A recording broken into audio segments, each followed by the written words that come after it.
Nikki Batgirl D'Angelo here for Star Citizen AA. Today we are going to be taking a look at the Aurora LN. This is a ship that was released last year and was released at a time when the Auroras were becoming a little flat, a little old. The Aurora LN is just it's a modification of a design that's been around for centuries. RSI created the Aurora just after the jump engines were created many centuries ago.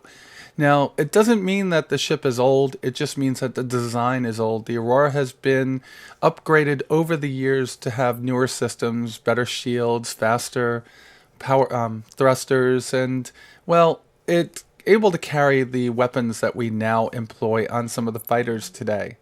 The Aurora LN came out of a fear of losing the younger market to the brand new Consolidated Outland Mustang. Consolidated Outland has been making upgrade kits for ships like the Aurora and the Hornets for years, and recently decided to create an entry-level ship of their own.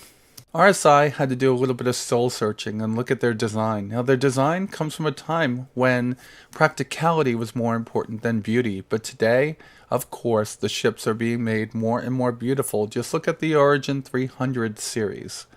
So RSI set out to make the Aurora better, and they did it in such a way that it actually is a very unique and, I won't say beautiful, but I will say classy ship for the entry-level market. Now, that entry-level market is about ready to get a little bit more crowded, with MISC announcing that they would be creating a vessel called the Reliant that would be made for hauling at a lower price point.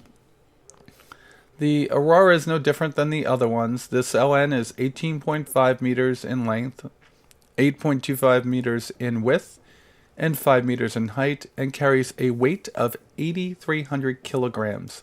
This ship is quite a bit lighter than the Mustang class. I matched this one up against the Mustang Delta. There are two docking collars, one on each side. You can see the cooling unit up top, a fan unit over here. You have typical skid landing gear that was prevalent back in the olden days.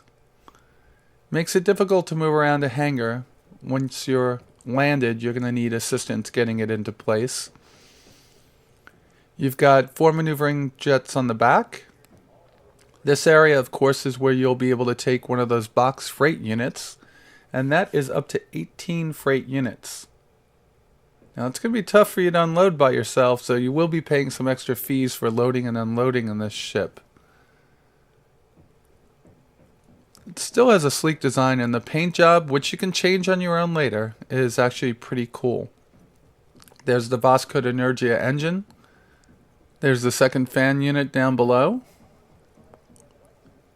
And we'll take a look at the back one last time, and then start moving around the front. Over here we have one of the longbow, or I think it might be the longsword cannons that I have employed on this one. You've got 4 more maneuvering jets up here, one on either side and one up, one down. We'll take a look at them a little bit later. Here's one of the docking collars that allow it to dock to larger ships like the Constellation. Of course, these will be able to receive the docking collars that are put out by the larger ships. Going to move inside and take a look around. Here are the marksman cannons, and there is the hypersleep chamber, which allows you to take a well-needed rest on long hauls. Let's take a look inside. Now, as we go inside, we're going to send our camera drones to the outside of the ship, aka that was a graphical glitch. Alright, so we're inside the hypersleep chamber. You can see that it does have this transparent steel in the rear. If you have cargo, though, you're not going to have that nice of a view out the back of the ship. There's your shield, your max overdrive power plant, which is, I believe, a size 2. And again, the upper part of the sleep chamber. Let's scooch out of here and take a look at the rest of the cockpit. Now, there will not be any artificial gravity in a ship this small So magnetic boots are going to be required to move around the ship when you leave your sleep chamber and move up to the seat to take control back. There are handles situated around the ship to make it easier for you to pull yourself back into place.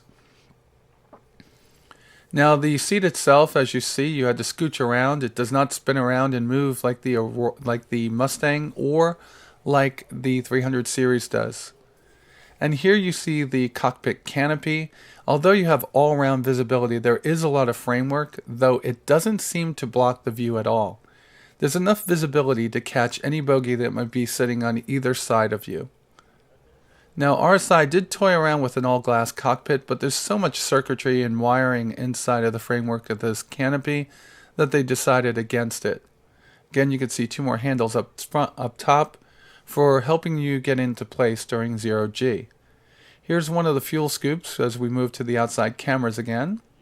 There's the LR5 Max Overdrive power plant, the Marksman cannons, which recently received an upgrade. They now have better sensors and are more maneuverable, though their fuel systems are greatly limited. It's one of the cannons that is not on the ship as you purchase it. I purchased it from Voyager Direct. Here's the Energia TR2 engine. You could go up to a TR3 on this. And we'll just take a look around the ship for a few seconds. Again, a very unique look to this design. Not such a beautiful ship as the Constellation that RSI has created, though it does have a certain amount of charm to it. Here's one of the maneuvering thrusters. The landing gear again is skid type. There's another maneuvering thruster on top. You have one on each side of the canopy, and then one on each side of the rear and above and below. So let's take this baby up into space and see what she's got. So stay tuned for the flight test.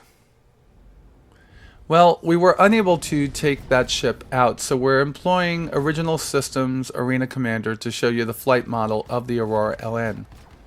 Very quickly you could see that we were able to dispatch one of the Van Duel Scythe. Now if you're going to bring an Aurora LN up against Van Duel, you're probably not going to make it out alive. The ship was not created to fight Van Duel. That's something that should be left to the Gladius, the Gladiator, and the Hornets that are now in civilian hands. However, very quickly I find out that the ship is highly maneuverable, and with the extra weapons, although they are overheating, the recall made on the Aurora series of ships that have been made the last 3 years is because the power plants and weapons are not talking correctly to the cooling unit, and you're frequently having your weapons overheat and causing catastrophic damage. Even though that is modeled correctly here in Arena Commander, we are finding that this ship is more than capable of taking on the drones that are here. Now, in real life, you don't have as many of these lower level Van Duels to fight against. In reality, most of the Van Duel are trained since birth and can take you out rather quickly. However, in the hands of somebody capable like myself, this ship can be made to, well, get you out of harm's way if needed. You're not going to be able to outrun any of the Van Duel in this ship. At a max speed of only 150, you're going to have to rely on a jump engine to get away. And that means hiding. And in this situation, in an asteroid field, that would be perfect for this ship. A low radar signature and EM signature, the Aurora can hide behind an asteroid and disappear from the radar and search screens of any Van Duel. And here we can see another ship that's going to be dispatched rather quickly. Well, not really. One thing is that the weapons that are on the ship, there's 2 on the nose and 2 on the wings. Because they are offset, you're going to have a different CCIP. And of course that means that you're going to have to fire the weapons, and some of them are going to be hitting in one area, some of them are going to be hitting in another area. So you want to pick which weapon you use. In this situation, the M3A laser cannons are used to disable or destroy the shields, while the longswords are used to go in and destroy the armor and take the ship out. The marksman missiles are equally as effective, if not more effective. though you do want to use them sparingly. With only 4 missiles, they're mostly defensive in nature. In other words, the get out of dodge, fire off a salvo, and leave. Again, the 4 weapons, when employed correctly, can kill Vanduul very quickly. But against an equally matched opponent, it's going to be a little bit more difficult to survive a battle of this type in a craft of this type. So I'm going to give you the main takeaways of the Aurora. It's very inexpensive.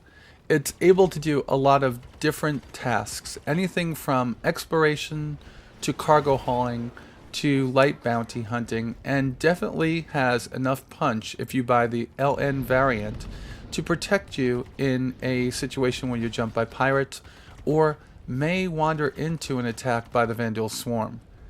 I would not employ this ship in reality, in real life, against Vanduul though. There is a increasing chance of death in employing it in such a way over time. You really want to get out of dodge if you do find yourself in a battle of this type. Leave it to the people that have the Gladiuses, Gladiators, Avengers, the 325 series craft, and of course the Hornets. Those are more suited for combat. But if you want to haul things on short ranges or long ranges, if you want to make some money early on in your career, this is the perfect ship for you. And although we don't know what the next entry-level design from RSI is going to be or when that's going to come, this, of course, is the best one that they've made yet. And although it's based on centuries-old design like the Aurora, it is definitely 100% one of my favorite ships so far. So for those of you looking for a brand new purchase and you're trying to decide between an Aurora MR and the LN or maybe a Mustang Alpha, I'd say that this one would be the best one in those classes. If you want to push up a little bit higher, you do have the 300 series and the higher end Mustangs like the Delta, but as soon as you move out of the Alpha version of the Mustang, you lose the ability to make money through cargo, and you're just going to be a bounty hunter slash mercenary earlier in your career. So this ship offers the best of both worlds, and definitely is something that I would put a stamp of approval on.